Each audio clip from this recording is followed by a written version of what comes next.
Hi, Kat here for Lightwave Digital. In this video, we're going to be talking about a very handy tool that's been in Lightwave for a very long time. That's called Jitter.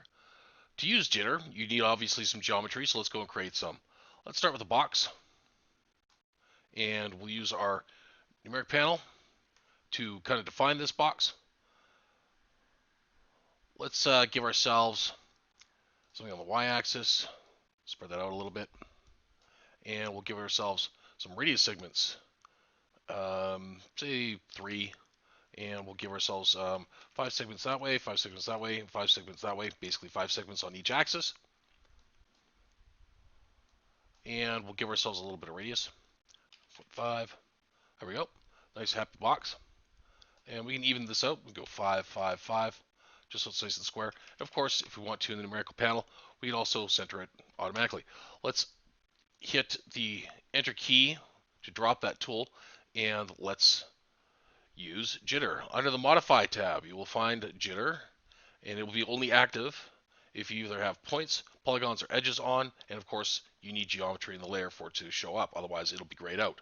So let's hit plus J, and it'll automatically come up with its own numerical field, and it gives you a couple of options. Uniform jitter, Gaussian, normal, radial, and scaling. Let's just check out each one of these one by one. The default is Gaussian, but we'll go to the top of the list and we'll start with uniform. So 1 meter is pretty big for an object that's only 5 meters by 5 meters by 5 meters. So let's go 0.1, 0.1, 0.1. And you can see that the geometry has now been walked through by the jitter tool and offset randomly. Very cool stuff. Give yourself like a little ice cube or something similar. If you hit tab, it turns into a subpackaged object, smooths that stuff out a little bit, and works very well. Now let's undo that and take a look at the other options. Let's go to Jitter again and take a look at Gaussian. Gaussian is simply different mathematical formula that's used to process the geometry and give you a jittered look.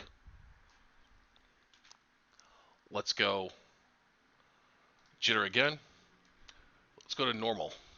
Normal range basically goes and says, hey, we want to extend based off of the normal directions of each polygon a certain distance. So let's go 0.1, and you can see we get a very similar result of the other ones, but we can define basically an offset in a particular direction. Now, depending on your geometry, some of your corners, so this box might be a little bit scattered beyond a suitable amount. So each geometry modification method that's in there has different cons and pros, or pros and cons. Let's go back and untab this, or just undo this, and Control Z. Let's go jitter one more time. Radial is a little bit different. It kind of pushes things based off of a normal range as well. Let's go 0.5 on this, but you can give it a favored axis if you want. Let's just go with center and 0. And you can see that it's basically spreading out that jitter from the center and exploding it. And you can see that the sides are a little bit more flat, but the corners for this box are more extreme. Let's undo that and use the jitter tool again with radial mode. And let's try 0.25, 0.25, 0.25 on all those axes. And you can see that the geometry is much more distressed. It'll still subpatch, but you got to watch out for polygons folding in on top of themselves. But it completely changes the look of this. So if you need like a block of like melting butter or cheese and you want to use the jitter tool, that's a good option. Let's go back and walk through the rest of those functions. One more is scaling. The scaling factor basically just gives you a percentage by much you can control this value. So let's go 0.1, 0.1, 0.1. And this is just going to shoot everything out by 100% of that value. Let's go and try that at like 10%. Poof. Very similar ideas behind each formula that can be applied to jitter an object, but of course they will generate very different results. Now, what can you use jitter for? A lot of different use cases. You can create geometry with it for doing a terrain. So again, we can start with a box. Let's start with a box up here in this field. We're going to just control. I'm going to hit the numerical box. I'm going to take the radius off, and we'll increase the segments to say 10 by 10 by 10, even though we're not going to be extending on that axis, on the y-axis for this. But now that we've got something like this, we can go back to the Modify tab, use Jitter, and let's go under Gaussian, and we'll give ourselves, say, 0.05,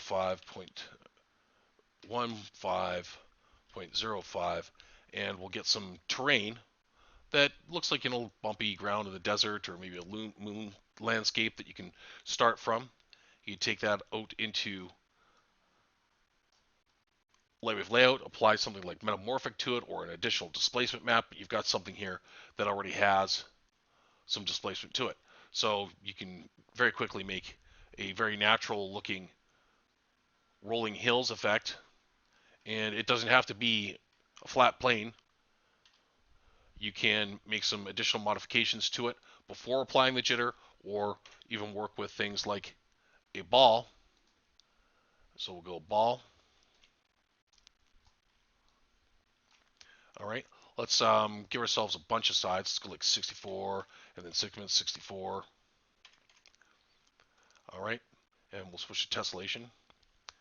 Actually, the segments, let's go 64 for this. Make it really dense. Actually, 32, just for demonstration purposes. Let's hit enter on that. Okay, so now we've got this ball. Just gonna center it. Let's apply jitter to it. But let's go really extreme. Oops, that's the wrong one. Modify, jitter. Okay, and we'll take this way up there. Let's go like 5 meters by 5 meters by 5 meters. And we've got a big scattered ball of points. Now, what good is this? Well, very interesting thing is that we can kill the polygons, pressing K, and now we've got a ball of points. And we can expand this up to, say, huge, massive, massive sizes. And we now have something that can be used as a star field. Very, very straightforward to get that kind of effect. We convert our points to polygons, single point polygons, and we basically shade it in Lightwave layout. So that's a really good application for it. Another really good demonstration of what jitter can do for you is to create damage. Let's say, for example, I want a box that's so-so.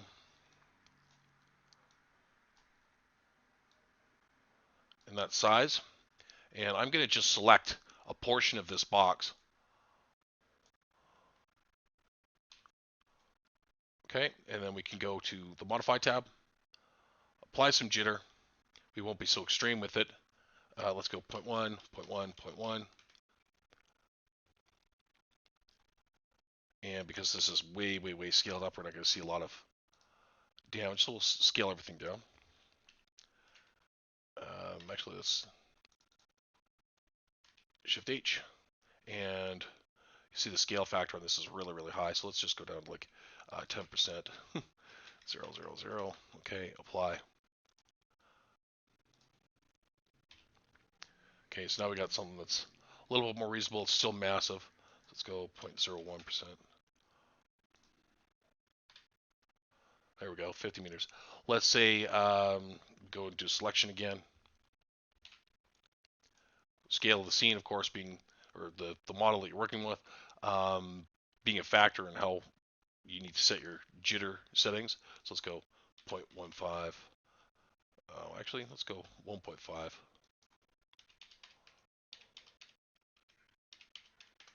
Okay, and now you notice that only that portion of the model has been affected. So if you need to have some offset or some damage to this object, maybe you've got a Borg cube and this is the base of your Borg cube and you're going to put stuff all over it using greeble packs or nirnies and instances on each of these polygons, they'll be already pre-offset.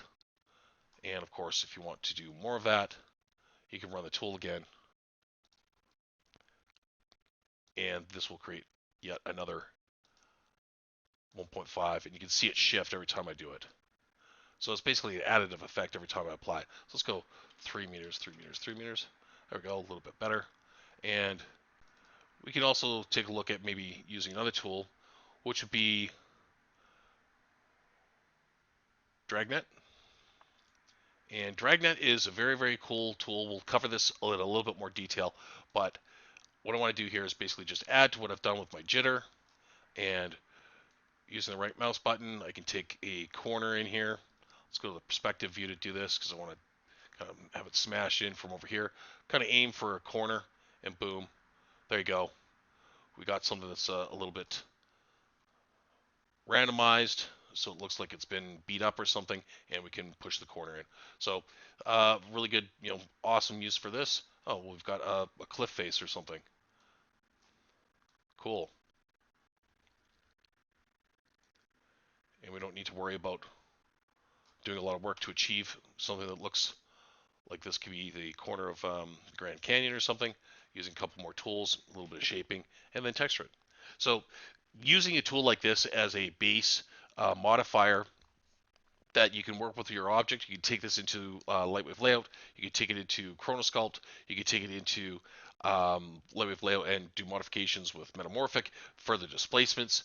There's also the ability to send it over to 3D Code or Mudbox or ZBrush, whatever it might be, and you can do much more detailing work. But I find that if you have a base object that's already got more or less your shape in there, you spend less time on sculpting like large details because you get that done in Modeler, and then you can go in and do the finer details in another application. Although you can certainly do that in Modeler, just some people like to do their texture work as well as some additional detailing in other applications, just because of the different workflow and because of the different tools that are available. But this is a really good application for jitter, and there's a lot more. So we'll cover those in future videos. But for right now, thanks for watching. We'll be back in the next chapter.